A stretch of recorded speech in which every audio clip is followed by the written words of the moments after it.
Hello everyone, how are you. I hope आप सब ठीक होंगे। तो आज हम लोग डिस्कशन करेंगे राइट ऑफ प्राइवेट डिफेंस।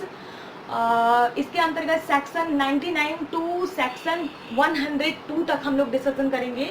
तो मैंने इम्पॉर्टेंट सेक्शन ली हूँ, वैसे 96 टू 106 है लगभग।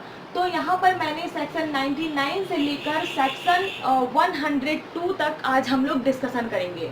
आपको पता होगा कि लक्ष्मी अग्रवाल के ऊपर एसिड अटैक किया गया था। इसके बाद जो है ये 100 सेक्शन के अंतर्गत 7 पॉइंट को जोड़ा गया था। तो आगे हम लोग डिस्कशन करेंगे क्या जोड़ा गया था। तो सबसे पहले हम लोग जानते हैं कि सेक्शन 99 क्या कहता है आईपीसी के अंतर्गत। सेक्शन 99 कार्य जिनके विरुद्ध प्राइवेट डिफेंस का राइट नहीं होता है, जैसे कि कोई भी पब्लिक सर्वेंट या पब्लिक अथॉरिटी के द्वारा कोई भी कार्य जो है गुड फेथ में किया जाता है, तो आपको जो है प्राइवेट डिफेंस का राइट नहीं होता है। उनके विरुद्ध जो है प्राइवेट डिफेंस का राइट नहीं होता है। मीन्स कि जो पब्लिक सर्वेंट है, लोक सेवक है, उनको एक औजार दिया गया है कि आपके ऊपर जो है, आपके विरुद्ध जो है कोई भी प्राइवेट डिफेंस जो है नहीं कर सकता है। अब यहाँ पर चलते हैं सेक्शन 100 क्या कहता है। तो सेक्शन 99 के अलावा मीन्स कि पब्लिक सर्वेंट के विरुद्ध आप प्राइवेट डिफेंस नहीं ले सकते हैं। इसके अलावा जो है आप जो है प्राइवेट डिफेंस में आपका राइट जो है किसी भी व्यक्ति को काउजिंग डेथ तक से करने का होता है। जैसे कि फॉर एग्जांपल, जैसे कि यहाँ पर 7th पॉइंट दिए हुए हैं, तो एक एक पॉइंट हम लोग डिस्कशन करेंगे कि कोई भी व्यक्ति जो है ऐसा लगता है, मीन्स कि यहाँ पर बोला गया है कि कोई भी हमला करने वाला व्यक्ति जो है, आपको ऐसा लगता है कि आपके ऊपर ऐसा हमला हो रहा है कि जिससे आपकी मृत्यु हो जाएगी, या फिर ऐसा लगता है कि जैसे कि मैं मरने ही वाला हूँ, तो आप जो है उसको आप डेथ कॉज कर सकते हैं, या फिर आप जो है उसे जो है डेथ कॉज कर सकते हैं। ओके, तो यहाँ पर बात करते हैं कि 7 पॉइंट दिया हुआ है जो प्राइवेट डिफेंस के अंतर्गत आता है कि कोई व्यक्ति अगर आपको ऐसा हमला करता है जिससे आपकी मृत्यु हो जाए, या फिर मृत्यु हो जाना संभावित हो, या फिर आपको ग्रेवियस हर्ट होना संभावित हो, या फिर आपको लगे कि आपका किडनैपिंग या एब्डक्शन हो रहा है, आप जो है पब्लिक सर्वेंट से सहायता नहीं ले सकते हैं, तो आप जो है आप उस हमलावर के ऊपर डेथ तक से कॉज कर सकते हैं। तो यहाँ पर हम लोग चलते हैं, एक एक पॉइंट डिस्कशन करेंगे और इसके अंतर्गत इम्पॉर्टेंट केसेस भी हैं वो भी डिस्कशन करेंगे। यहाँ पर फर्स्ट पॉइंट है आपका डेथ कि 100 के अंतर्गत प्राइवेट डिफेंस में डेथ का राइट जो है कब कब होता है। जैसे कि कोई भी व्यक्ति जो है आपको लगे कि ऐसा हमला, मीन्स कि किसी भी व्यक्ति के द्वारा ऐसा हमला कि ऐसा लगे आपको कि जैसे कि मैं जो हूँ मरने वाला हूँ, ऐसा आशंका उत्पन्न कर ले। और आशंका ऐसा होना चाहिए कि इसमें रीजनेबिलिटी दिखनी चाहिए, रीजनेबलनेस दिखना चाहिए, ऐसा नहीं कि काल्पनिक हो। क्योंकि अगर ये मामला जो है कोर्ट में जाएगा तो कोर्ट के जज हैं जो हैं, वकील जो हैं, बेवकूफ़ नहीं है। हर एक पॉइंट को देखा जाएगा कि क्या ये काल्पनिक है या फिर युक्तियुक्त है, मीन्स कि रीजनेबल है, कि आपके द्वारा गढ़ा गया है। तो यहाँ पर बताया गया है कि आपको ऐसी आशंका उत्पन्न हो जाए कि ऐसा लगे कि आप जो हो मरने वाले हो, तो सामने वाले जो हमला करने वाला व्यक्ति है उसके ऊपर जो है उसको मृत्यु तक से आप कारित कर सकते हो, एंड आपको जो है प्राइवेट डिफेंस का लाभ मिलेगा। जैसे कि फॉर एग्जांपल यहाँ पर केस मैंने लिखी हूँ, गुलिंगप्पा वर्सेस सिदम्मप्पा AIR 1921 बॉम्बे 335 के केस में क्या था कि ए और बी व्यक्ति जो है उसको भीड़ जो है इतना दौड़ाया कि वो जाके एक घर में जाके किचन रूम में जाके छुप गए, और उसे ऐसा लग रहा था कि भीड़ के द्वारा ए और बी को जो है मार दिया जाएगा। तो वो जाके एक घर में किचन रूम में छुप गया, और जो भीड़ जो है टॉर्च की रोशनी से क्या करता है कि ए और बी को ढूंढ लेता है। अब इसमें से ए व्यक्ति ने क्या करता है कि जो भीड़ जो है उसको मारने के लिए उतारू हो रहा था, तो उसने क्या किया कि जो भीड़ को उसने मार दिया। एक व्यक्ति जो है, भीड़ के एक व्यक्ति को ए ने मार दिया। तो यहाँ पर ए ने मारा और ये मामला जो है कोर्ट में जाता है। तो यहाँ पर इस व्यक्ति को, ए व्यक्ति को क्या जो इसने जो भीड़ के एक व्यक्ति को मारा, तो क्या ये पनिशेबल होगा या फिर इसे प्राइवेट डिफेंस का लाभ मिलेगा। तो यहाँ पर कोर्ट ने कहा कि ए और बी व्यक्ति को ऐसी युक्त आशंका थी, मीन्स रीजनेबिलिटी दिख रही थी कि वह व्यक्ति जो है, दोनों व्यक्ति जो है भीड़ के द्वारा मारे जाएंगे। तो यहाँ पर ए व्यक्ति के द्वारा अगर भीड़ के एक व्यक्ति को मार दिया जाता है तो ये व्यक्ति जो है एक्यूज नहीं कहलाएंगे, ये अभियुक्त नहीं कहलाएंगे या फिर ये अभियुक्त नहीं बनेंगे, इन्हें प्राइवेट डिफेंस का लाभ मिलेगा क्योंकि इनकी जान जो है जोखिम में थी। इस केस के अंतर्गत यही बोला गया कि प्राइवेट डिफेंस के अंतर्गत आपको ऐसा लगे कि मैं मरने वाला हूं तो आप जो है किसी व्यक्ति को मार सकते हैं, डेथ कॉज कर सकते हैं। ओके, अब यहाँ पर सेकंड जो बेस दिया गया है, सेकंड पॉइंट जो दिया गया है, ग्रेवियस हर्ट।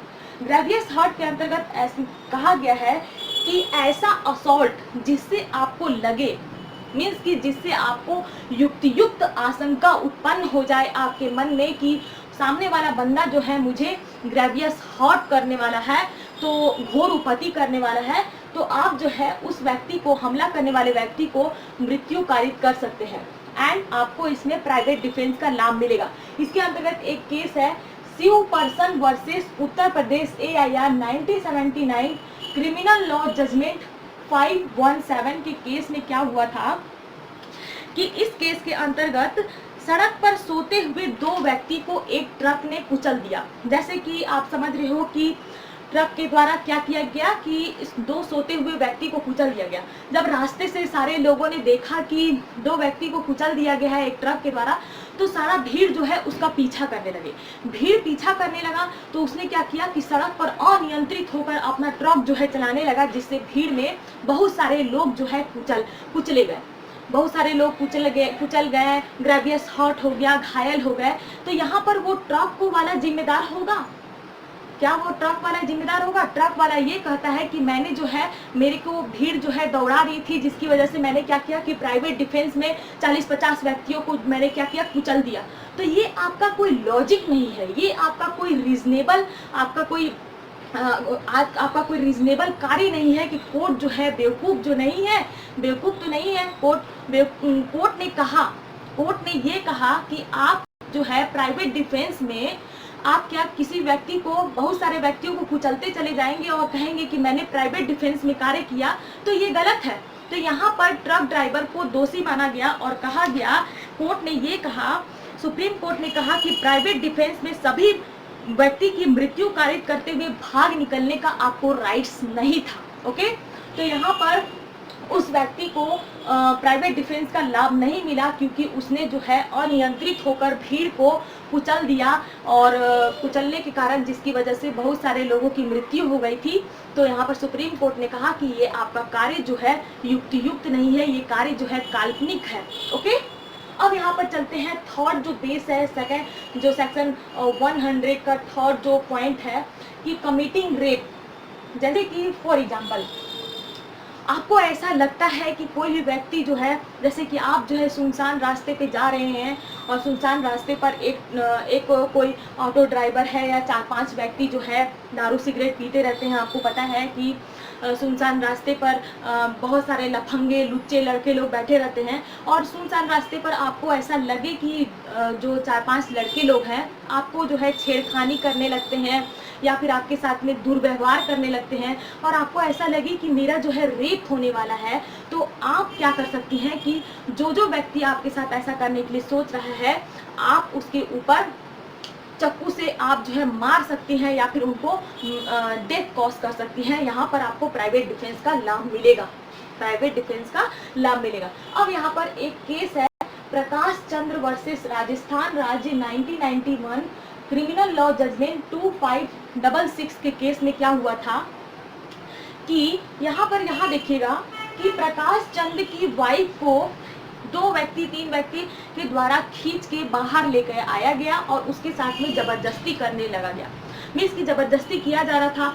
प्रकाश चंद्र की वाइफ जो है बहुत जोर से चिल्लाती है, बचाओ बचाओ। प्रकाश चंद्र जो है अपनी वाइफ को बचाने के लिए आता है तो वो जो 3 व्यक्ति के द्वारा जो हमला किया गया था, उसकी वाइफ के साथ में रेप किया जा रहा था, जबरदस्ती किया जा रहा था, उसको मारने के लिए कूदता है प्रकाश चंद्र की मेरी वाइफ को छोड़ दो, मेरी वाइफ को छोड़ दो। जब छोड़ा नहीं जाता है तो प्रकाश चंद्र ने क्या किया कि ऐसा हमला कर दिया, ऐसा उसने असॉल्ट कर दिया कि जिसकी वजह से जो उसके ऊपर जो उसकी वाइफ को जो रेप करने के लिए आए थे, जबरदस्ती करने के लिए आए थे, उसमें से एक बंदा जो है मर जाता है। तो ये मामला जो है सुप्रीम कोर्ट में जाता है। सुप्रीम कोर्ट कहते हैं कि प्रकाश चंद्र जो है अपनी वाइफ को बचाने के लिए, ऐसा लग रहा था कि उसकी वाइफ के साथ में रेप हो जाएगा, तो वो अपनी वाइफ को बचाने के लिए उस बंदा पर जिसने हमला किया था, जिसने असॉल्ट किया था, जिसने रेप कमिट करने की कोशिश किया था, उसको अगर मारा है तो यहाँ पर प्रकाश चंद्र को, सुप्रीम कोर्ट ने कहा कि प्रकाश चंद्र को प्राइवेट डिफेंस का लाभ मिलेगा, प्रकाश चंद्र जो है पनिशेबल नहीं होगा। तो यहाँ पर कोर्ट के द्वारा कहा गया कि आपकी जो हमला है, आपका जो आपने जो डेथ किया, तो उसमें रीजनेबिलिटी दिखनी चाहिए, रीजनेबलनेस दिखना चाहिए, काल्पनिक नहीं होना चाहिए। यही बात बार बार सुप्रीम कोर्ट के द्वारा दोहराया गया है कि आपका बोला गया बात या फिर आपकी करी गई चीज जो है काल्पनिक नहीं होनी चाहिए, उसमें युक्त रीजन दिखना चाहिए, युक्त कारण दिखना चाहिए। ओके, अब यहाँ पर फोर्थ पॉइंट आता है unnatural lust. Unnatural lust means होती है कि काम तृष्णा के आशय से किया गया हमला। ऐसा हमला जो लगे कि आपको अननेचुरल लस्ट हो गई या काम तृष्णा से किया गया हमला है, तो आप जो है किसी भी व्यक्ति को डेथ कॉज कर सकती है एंड सेक्शन 100 के तहत आपको प्राइवेट डिफेंस का लाभ मिलेगा। एंड फिफ्थ पॉइंट आता है इंटेंशन ऑफ किडनैपिंग और एब्डक्शन। ऐसा हमला कि जिसमें उसका आशय लगे कि आपको जो है किडनैपिंग या अबडक्शन करने वाला है, तो आप उस व्यक्ति की डेथ कॉज कर सकती हैं। एंड यहाँ पर अगर उस व्यक्ति की मृत्यु होती है तो आपको सेक्शन 100 का लाभ मिलेगा।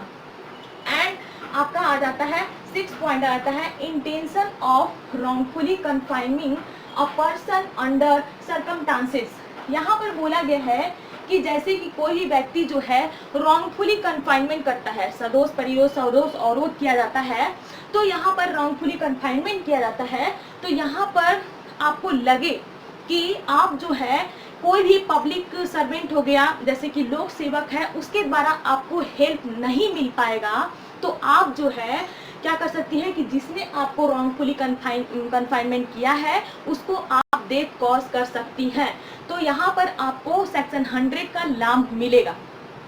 अब यहाँ पर 7 पॉइंट आता है। 7 पॉइंट आपको बता दूं मैं कि लक्ष्मी अग्रवाल के साथ में आपको पता है कि 2-3 बंदों ने उसके ऊपर एसिड अटैक कर दिया था। एसिड अटैक के द्वारा उसकी जिंदगी जो है नरक से भी बदतर हो गई थी। आपको पता है कि जिस सूरत पर लड़कियों का एक जिंदगी टिका रहता है, उसकी सूरत जो है, उसका फेस जो है खराब कर दिया गया था एसिड अटैक के द्वारा। और ये लगभग ये मामला जो है 7 से 8 साल चलता है, 9 साल 10 साल तक चलता है। इसके बाद 2013 में क्या किया जाता है कि इंडियन पीनल कोड में अमेंडमेंट किया जाता है, और अमेंडमेंट करने के बाद में आपको बता दूं मैं कि 3 फरवरी 2013 को अम्ल फेंकने या देने के प्रयास करना जिससे कि रीजनेबली आशंका हो कि ग्रेवियस हर्ट हो जाएगा, तो कोई भी महिला जो है या फिर जिस महिला के ऊपर एसिड अटैक करने का प्रयास किया जा रहा है या एसिड अटैक किया जा रहा है, तो वो महिला उस बंदे के ऊपर क्या कर सकती है कि किसी भी व्यक्ति को मार सकती है, मृत्यु कारित कर सकती है।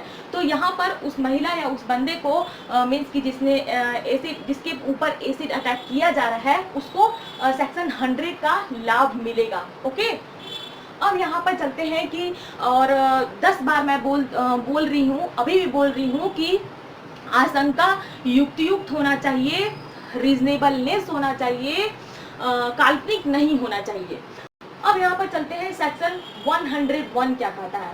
101 कहता है कि जैसे कि प्राइवेट डिफेंस की सीमा को आप क्या है पार चले गए। प्राइवेट डिफेंस की सीमा को पार कैसे चले जाते हैं, जैसे कि यहाँ पर डेथ से भिन्न कोई अन्य कार्य करने तक का होता है। जैसे कि फॉर एग्जाम्पल, इसको हम लोग एग्जाम्पल के थ्रू समझते हैं कि एक पब्लिक सर्वेंट है, ए पब्लिक सर्वेंट है, बी जो है जो व्यक्ति है क्या है कि एक्यूज्ड है, एक्यूज कर सकते हैं या फिर डिपेंडेंट कर सकते हैं, उसको क्या करता है कि गिरफ्तार करने के लिए जाता है। क्या करता है कि पब्लिक सर्वेंट ने क्या किया कि सादे लिबास मीन समझ सकते हैं कि खाकी वर्दी ना पहनकर वो क्या करता है कि सादा लिबास मीन्स घर का कपड़ा पहनकर बी को गिरफ्तार करने के लिए चला जाता है। और बी को लगता है कि एक क्या है कि एक पब्लिक सर्वेंट नहीं है, लोक सेवक नहीं है, पुलिस अधिकारी नहीं है, और उसके ऊपर ऐसा हमला कर देता है कि जिससे कि वो जो पब्लिक सर्वेंट है उसको क्या होती है, ग्रेवियस हर्ट हो जाती है या फिर मृत्यु हो जाती है। तो यहाँ पर बी व्यक्ति को प्राइवेट डिफेंस का लाभ नहीं मिलेगा, क्योंकि आप जो है कोई व्यक्ति को लुटेरा समझकर ऐसा नहीं कि आप जो है किसी भी व्यक्ति को आप ग्रेवियस हर्ट कर दे या डेथ कॉज कर दे। आप जो है डेथ के भिन्न अन्य कोई कार्य कर सकते थे, मीन्स कि उसको थोड़ा सा चोट पहुंचा सकते थे या फिर बेहोश कर सकते थे, लेकिन आप उसे मार नहीं सकते थे। तो यहाँ पर 101 में यही चीज बोला गया है कि यहाँ पर यही चीज बोला गया है कि आप जो है देश से भिन्न अन्य कोई कार्य कर सकते थे। तो यहाँ पर आपको प्राइवेट डिफेंस का लाभ नहीं मिलेगा, क्योंकि आपने जो है बहुत ही घटिया कार्य किया है, जिसकी वजह से पब्लिक सर्वेंट की मृत्यु हो जाती है या फिर कोई भी व्यक्ति है उसकी मृत्यु हो जाती है। तो यहाँ पर आपको 100 का लाभ नहीं मिलेगा। यहाँ पर 101 में यही चीज कहा गया है। अब 102 क्या कहता है, सेक्शन 102 कहता है शरीर पर प्राइवेट डिफेंस, पीडी मैंने इसीलिए लिखी हूँ, ये शॉर्ट फॉर्म है, प्राइवेट डिफेंस है। शरीर पर प्राइवेट डिफेंस का राइट प्रारंभ से बना रहता है। यहाँ पर एक केस है अरुण वर्सेस महाराष्ट्र राज्य क्रिमिनल लॉ जजमेंट 2065 के केस में यही चीज कहा गया है कि शरीर पर प्राइवेट डिफेंस का राइट जो है प्रारंभ से बना रहता है। मीन्स कि आपको ऐसा लगे, आपको ऐसा महसूस हो कि मेरे ऊपर जो है हमला होने वाला है, तो जैसे आपको ऐसा महसूस होता है तो आप जो है प्राइवेट डिफेंस के अंतर्गत आप जो है यहाँ पर तब तक आपका राइट्स होता है जब तक शरीर पर खतरे की आशंका बनी रहती है। यही चीज सेक्शन 102 के अंतर्गत कहा गया है, और इस केस के अंतर्गत कहा गया है कि शरीर पर प्राइवेट डिफेंस का राइट्स जो है प्रारंभ से लेकर अंत तक बना रहता है। तो यहाँ आपने प्राइवेट डिफेंस के अंतर्गत सेक्शन 99 से लेकर 102 तक एक एक केस के अंतर्गत आपने समझा। आई थिंक आपने बहुत ही अच्छे समझ लिया होगा, और मैं जहाँ तक समझती हूँ इतना डीपली जो है कोई भी नहीं बताता है। और मैं जो हूँ इस केस को, बहुत सारे केसेस को बहुत ढूंढ कर लेके आती हूँ ताकि आपकी जो कॉन्सेप्ट हैं वो क्लियर हो जाए। तो आज हम लोग का जो भी आईपीसी के इम्पोर्टेंट जो सेक्शन थे वो कंप्लीट हो चुके हैं। सारे वीडियो मैंने निर्विदा क्लासेस के प्लेलिस्ट में आपको सीक्वेंस में अपलोड मिलेगा, तो आप उसे देख सकते हैं। आईपीसी लेक्चर या फिर टॉट लेक्चर, और इसके बाद में ह्यूमन राइट्स लेक्चर, ऐसे ऐसे करके मैंने बहुत सारे वीडियो अपलोड की हूँ, आप देख सकते हैं। एंड लास्ट में मैं क्वेश्चन पूछती हूँ, एंड अभी भी मैं क्वेश्चन पूछूंगी कि जैसे कि ये जो 7th पॉइंट है एसिड अटैक, इसके अंतर्गत इसको कब जोड़ा गया है, कौन से डेट एंड कौन से ईयर में इसे जोड़ा गया है 7th पॉइंट को। सेक्शन 100 के अंतर्गत 7th पॉइंट जो है कौन से डेट एंड कौन से ईयर में जोड़ा गया है, इसे मुझे कमेंट बॉक्स में कमेंट करके बताएंगे। एंड नेक्स्ट वीडियो मैं कॉन्स्टिट्यूशन पर डिस्कशन करूंगी, एंड 2-4 टॉपिक है इम्पोर्टेंट कॉन्स्टिट्यूशन पर डिस्कशन करके, और इसके बाद हम लोग एडमिनिस्ट्रेटिव लॉ के 2-3 टॉपिक बचे हैं, उसको कंप्लीट करने के बाद में आगे हम लोग देखा जाएगा। Okay, and don't forget to subscribe my channel. Till then bye bye, thank you.